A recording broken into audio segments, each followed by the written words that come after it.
Welcome to the New England Motocross Show, brought to you by Snow Pro Trailers, presented by Factory Connection and Planet Fitness. I am Travis Stewart, and this is Mike Treadwell. What's up? It's good to be back here, show number 8. We're blazing through these shows real quick. We got a bunch of motocross footage coming to you today. What do we got? Well, today we're going to be seeing footage from MX 207. Had a NEMA race at MX 207, Saturday, Sunday race. We were there Saturday, and then Sunday was round number 8 of the main motocross series at Heeman's Motocross Park. This is the New England Motocross Show.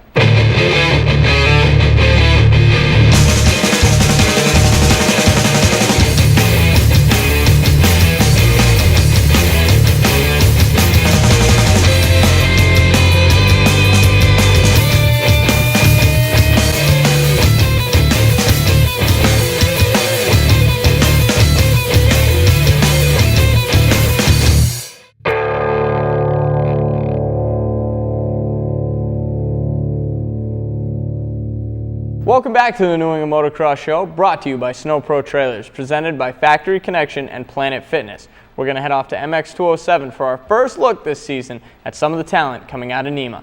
The first big race to come off the line was the 125A class. Getting the jump on everyone was the number 3 of Jimmy Dakotas, and he was quick to run and hide, for good reason, as behind him was Kozak, Keene, and Torrance.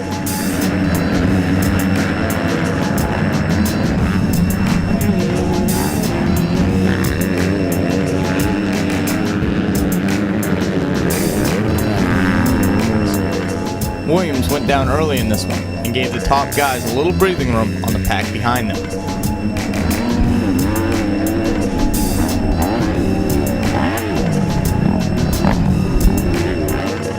Kozak knew that he had to work hard on Torrance because he has the speed to get away, and also behind was the number 30 of AJ Catanzaro, making his first ever ride in Maine. He would make some great passes early, but ran out of time as Dakotas had plenty of room behind him.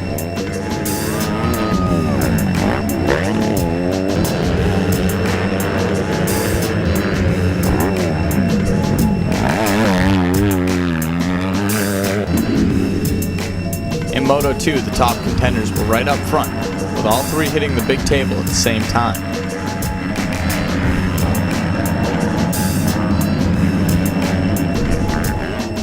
Just like before, Dakotas was checking out, but Torrance and Catanzaro were not about to let him off that easy.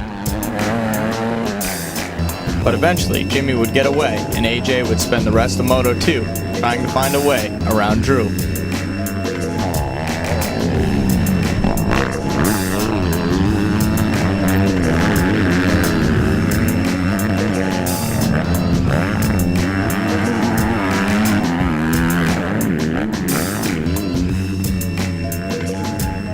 In the 125B 12-15 class, it was the 955 of Austin Phelps who grabbed the early lead and got away fast. The 927 of Shea made quick, aggressive moves to get into second, and the 243 of Barabee fell into third.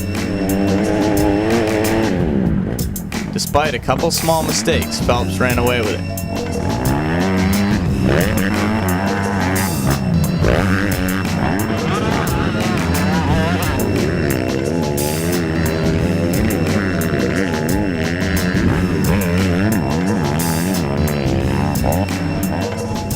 Moto 2 was pretty much the same deal, with Phelps easily controlling the competition.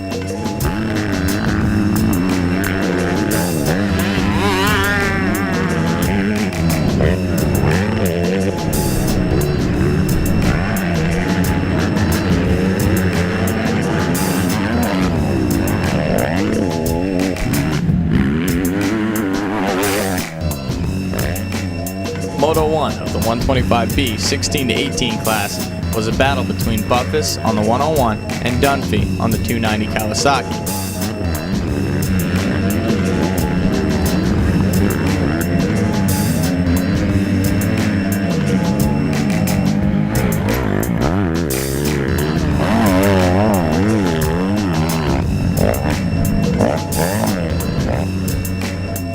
They went back and forth with Dunphy taking the win.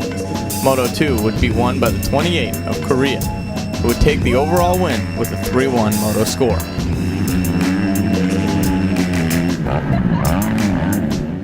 The 85A class is where the 640 of Aaron Zielfelder got himself another hole shot to add on the large amount of them he has pulled this season.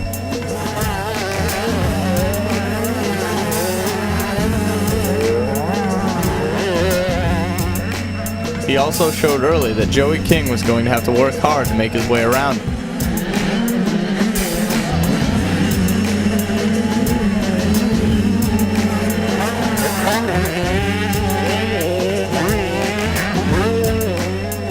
Aaron would miscue on one of the berms and King would take the lead. Behind him, it looked like Burke might get by Zielfelder and walk away with second, but Aaron would get him back and hold off the hard-charging 546 of Johnson.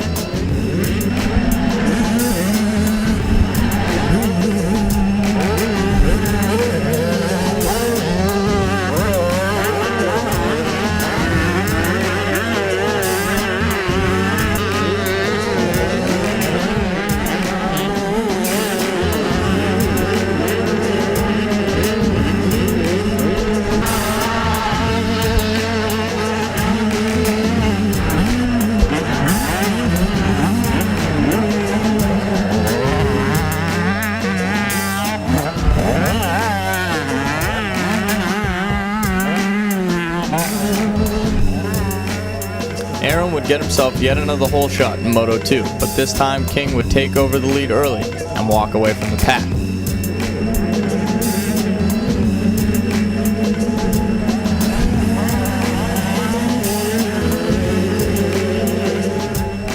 Aaron would take a third and get second overall.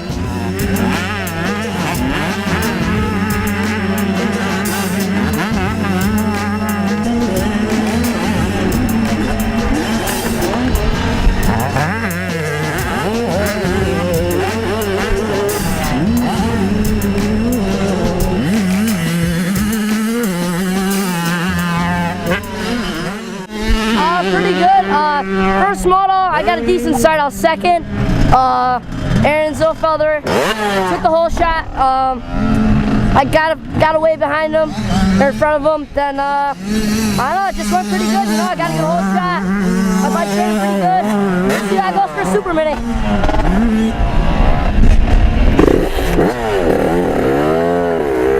Grand Prix class was led early and won by the 261 of Morrison, who took to the track conditions well and set some of the fastest lap times of the day.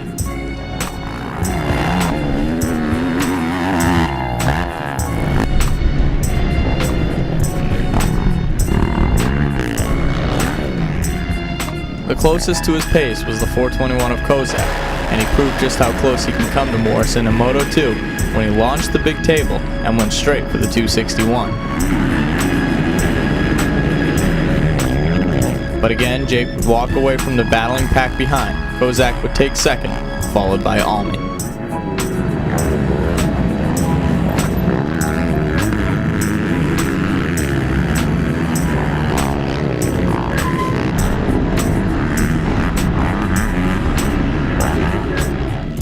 First moto in the female class was pretty straightforward. Crowley would take the win, with Stolpen taking second and Berube pulling in third on her KX100.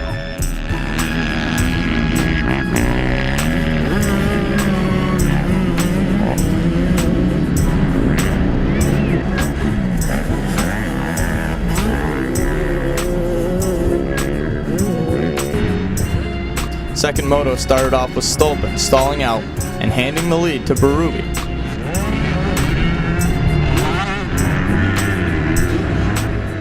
The rest of the moto was a test of Berube's skill at keeping a rider behind her.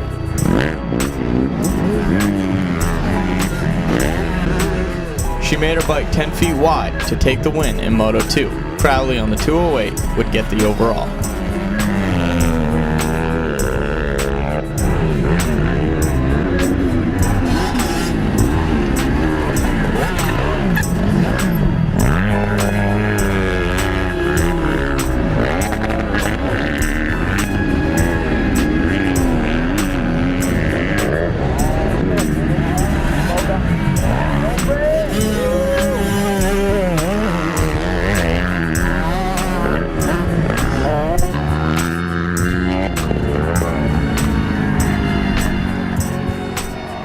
The 125 all underclass got underway with Torrance getting the start and Shea making more early moves to get into second. But this would open the door for Catanzaro on the 30 to make up ground after a horrible start.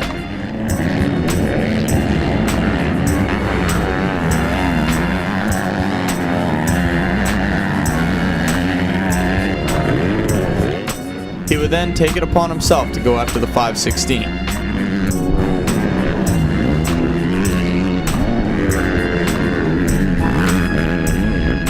He put pressure on him immediately and made the pass in the back section. It looked like Torrance may have had some problems.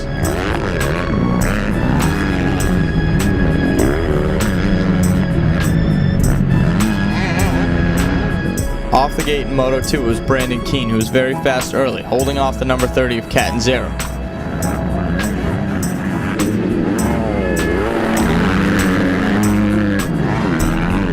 But Keene went down hard, and yet again, AJ caught the break he needed and was in the lead.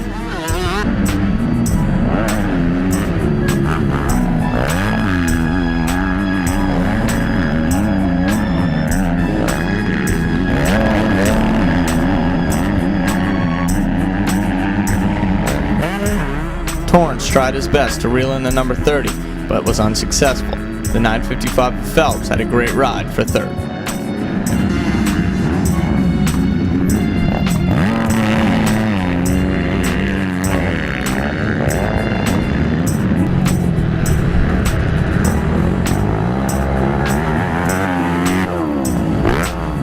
It was alright. Drew was on me the whole time, but then I think he got held up by a lap or something and just quit. I don't know. I rode okay, but track's good. The 125 all-over class was going to be a treat. The B-rider of Dakotas was sure of himself that he could keep with Morrison and possibly beat him.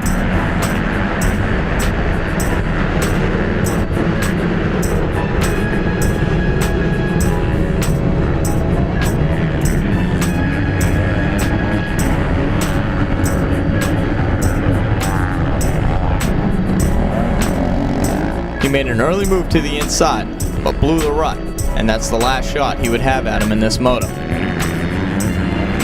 Morrison would get a lead going, and Jimmy would get a flat tire and fall back to 13.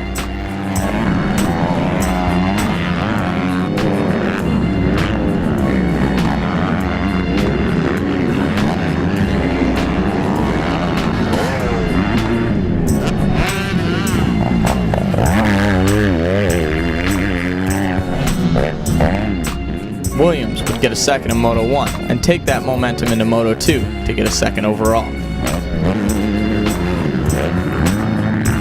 But again, all eyes in Moto 2 were on Dakotas and Morrison as Jimmy busted out the big table over Morrison's head and began to march away.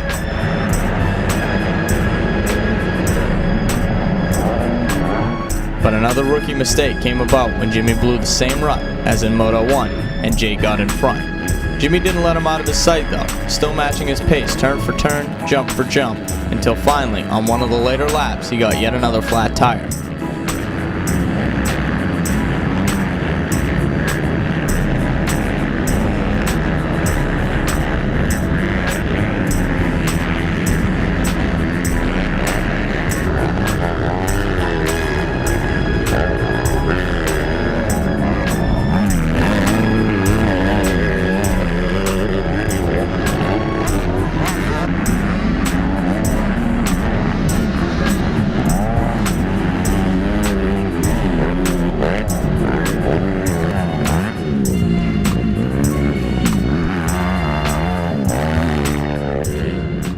It was fun, you know. He's riding good. He has a lot to prove out there. I was just cruising, but he's riding really good.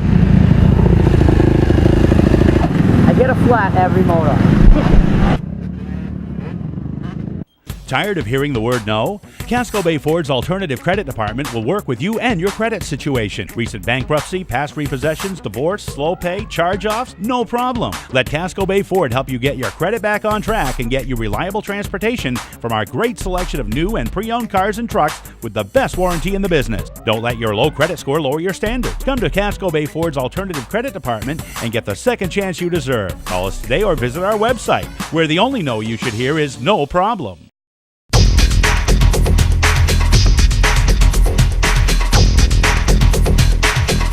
From the production line to the starting line, Snow Pro Trailers is the industry leader in quality, strength, and versatility. Rest assured that when race day rolls around, you'll be transporting your bikes, sleds, race cars, and ATVs with a proven winner. So make it a Snow Pro atop the trailer podium since 1996. We're back on the New England Motocross Show. We're going to head right off to round number 7 of the main motocross series at Heeman's Motocross Park. Super Mini came off the line with fan favorite Dana Albert on the inside, but that would not stop the 285 of Paul Mason from grabbing the early lead. Albert would go right back for Mason, but in the bottom section he would have bike trouble and would DNF Moto 1. Paul would lead Chouinard and the rest on his way to the checkers.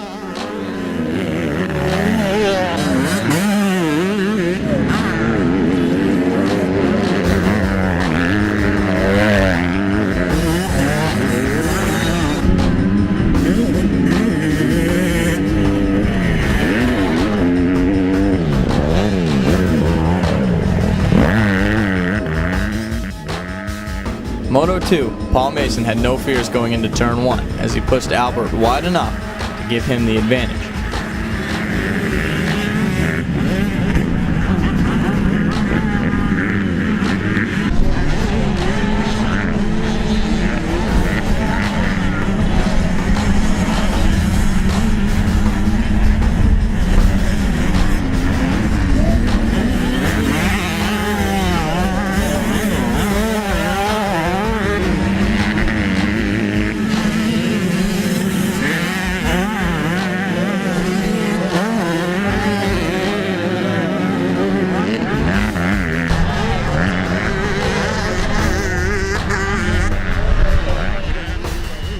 Freeman would make a great pass on Paul, but he would lose the spot right away and now would have to deal with Albert, who was ready to battle after a disappointing Moto 1. Paul would take the overall.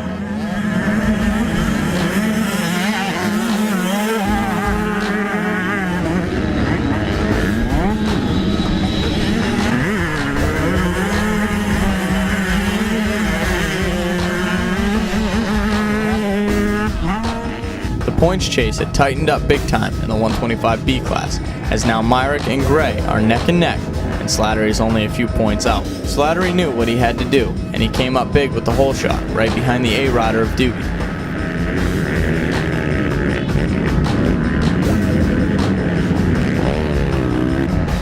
As Doobie checked out from the second place rider of Edwards, Slattery tried to do the same on the 256 of Blunt and Myrick.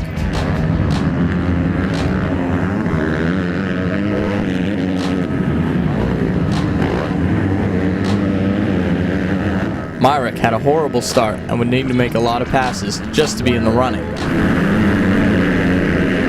Gray went down hard on the first lap and had to return to the pits.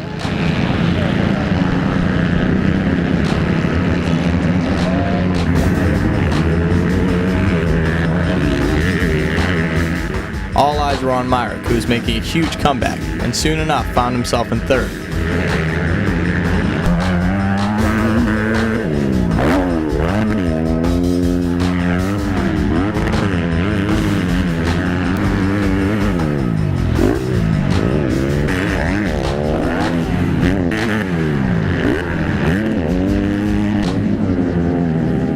As soon as he made the pass for second and was able to see Slattery, he got a flat tire and had to settle for third. This meant that in Moto 2, he would have to not only beat Slattery, but have some help with a rider in between him to get the overall. Right off the bat, we saw a couple of names up front we are not used to in this class. Billy Clark with the hole shot and Nick Breton in second.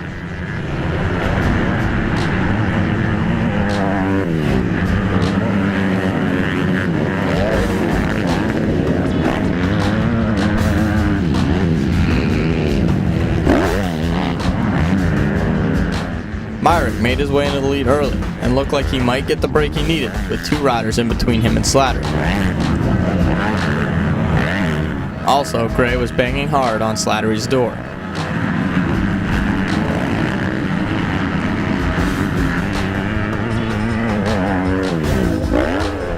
As Doobie walked away with a 125A win, Slattery had to make a move to get into second if he wanted to win.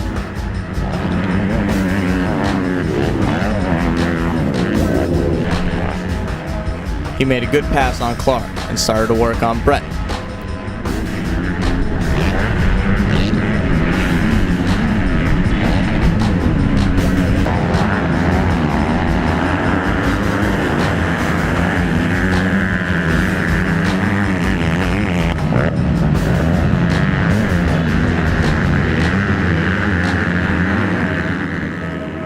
Right as he passed Breton for second, it became the battle for the lead, as Myrick would go down in a corner and have bike trouble. Gray would do everything in his power to reel in the 831, but would settle for second in the moto.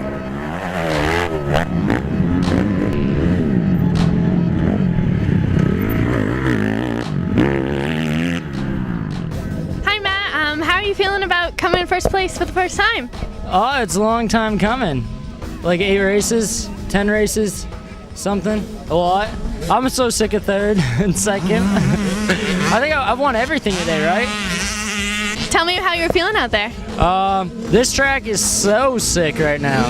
Ruts. Finally seeing ruts. I feel like they might have tilled it or something. I like the track a lot. I hope everyone's like this, especially the classic. Thanks sponsors. Oh, sweet. I want to thank Ravex for hooking me up with all their stuff. And I want to thank my mom. Shoot out there for my mom. And I should thank more people, whoever I forgot. We saw 2 totally different motos in the 125C class. First moto made the 513 look like he belonged in the pro class when he rode flawlessly to get the moto win, with Allen right behind him.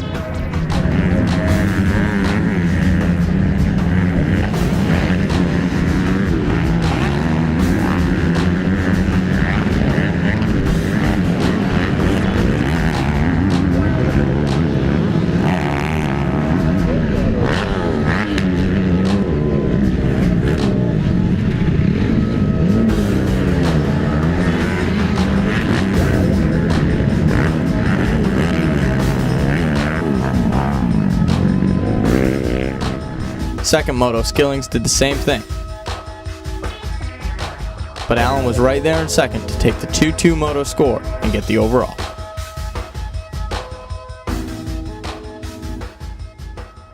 I'm here with Brandon Skillings, the 125C. He came in first in the Moto 2. What was happening? It was a pretty easy race. Just got a whole shot and just rode steady. So you feel pretty confident about it?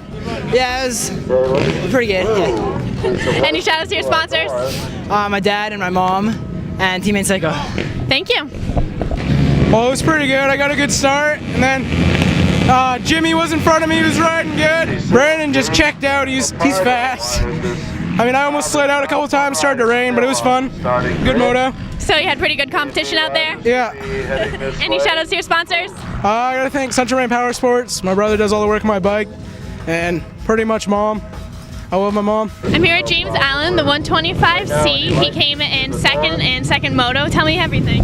Well, I got an all-right start this moto, and the track's getting rough, so held second place, rode smart, and got the... Did the weather affect you at all? No, I had enough tear off so I could see. Getting a little dark, but... Well, any shout outs to your sponsors? Yeah, my dad, Custom Sudden Cycle, and Mountain View Moto. Thank you.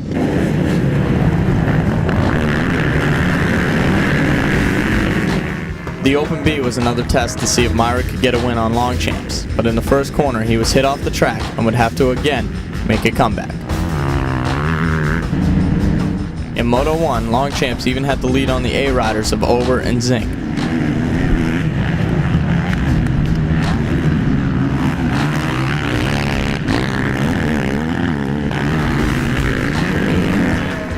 Myrick made his way through the pack and again started fighting for second with Kyle Watson.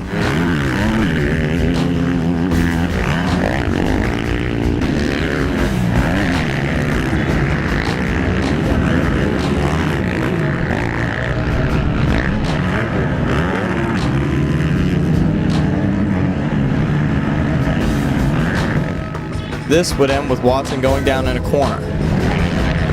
Myrick would end in second, which led to a Moto 2 showdown.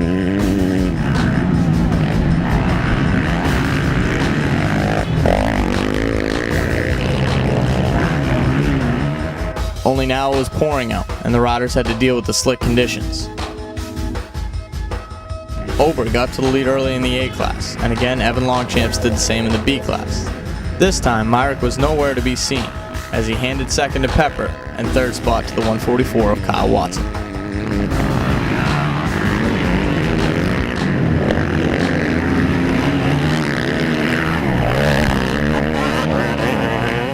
First moto was fun race, dry. That last one was fun too, but slippery, real slippery, but got a good start. Didn't get roosted that much and stayed up. It was a good race. Any suggestions to the riders that were having a hard time out there with the weather? Bring some tear-offs and don't be trying to ride it like it's dry because totally different track. Any shout outs to your sponsors? Longchamps and Sons Construction and Danny's Power Sports, family and friends. Nick Breton surprised us all when he went out in the Youth A class to take the win over the 92 of Danny Garrett. He has been getting more aggressive lately. Look for a strong fall season from Nick. Lunt would win the Youth B class.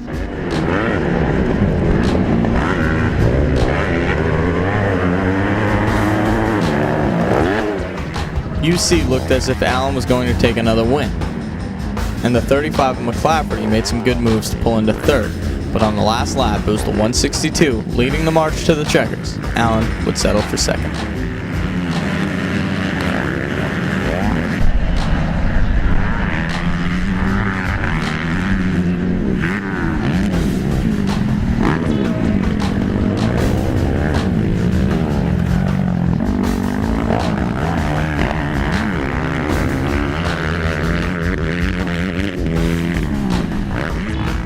.250A was easily won by Craig Duty. The B class was led early by the 790, and Longchamps was hard on him going up the big hill.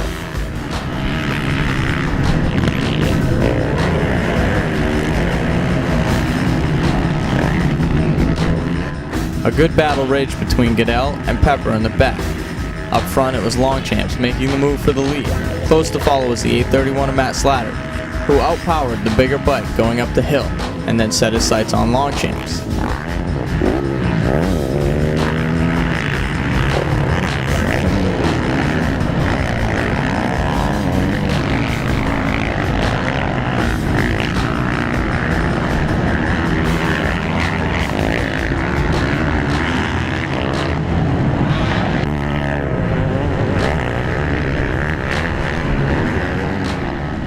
Unexpectedly, Slattery went right by the 555 of Longchamps and rode strong for the win.